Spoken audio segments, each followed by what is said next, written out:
大家好，我是小杨，今天给您带来一道冬瓜丸子汤。冬瓜丸子汤是咱百姓家中特别常喝的一道汤，做法简单，香而不腻，特别适合现在这个季节喝。做冬瓜汤最好选择皮色浅绿、表皮白霜多的小冬瓜，这种冬瓜肉薄松软，容易入味，适合煮汤用。如果是炒着吃，最好选皮色深绿、表皮光滑的冬瓜，这种冬瓜肉质厚实，不易出汤，是做烧冬瓜的最佳选择。冬瓜去皮，切成厚度 0.5 至 0.8 厘米左右的片，别太薄，太薄就没有口感了。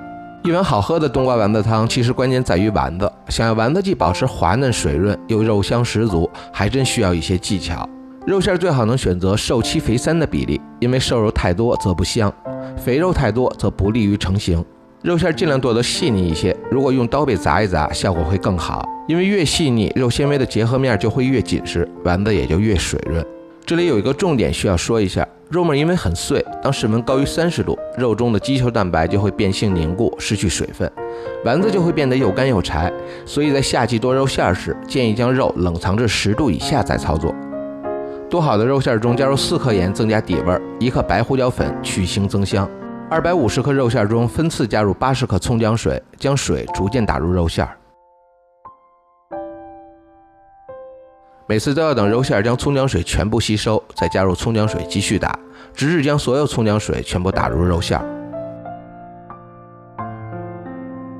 然后放入1个蛋清，继续朝一个方向搅拌上劲儿。蛋清可以增加丸子爽滑的口感，但多加会降低肉的香味儿。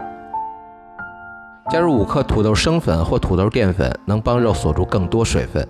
如果是现做现吃，建议不要加入酒，因为酒味没有足够的时间挥发，会残留在丸子中，破坏味道。要边搅拌边不断摔打肉馅，这样能缩短上劲儿的时间，也会让肉馅之间结合得更紧密。这个过程别着急，大约需要连续摔打搅拌3至5分钟才能充分上劲儿。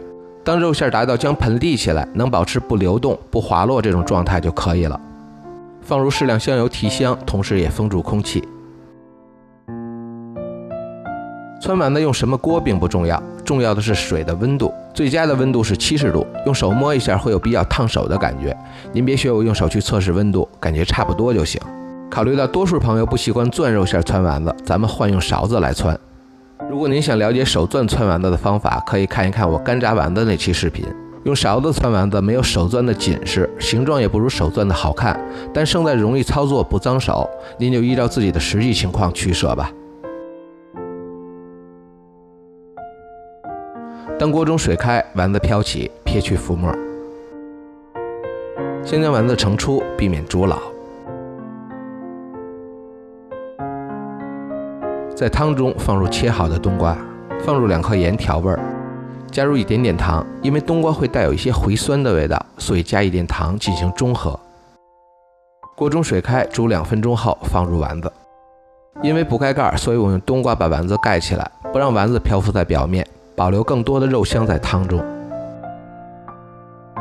水开，再煮3分钟，当冬瓜变得半透明，立即关火，撒入白胡椒粉和香菜段，冬瓜丸子汤完成。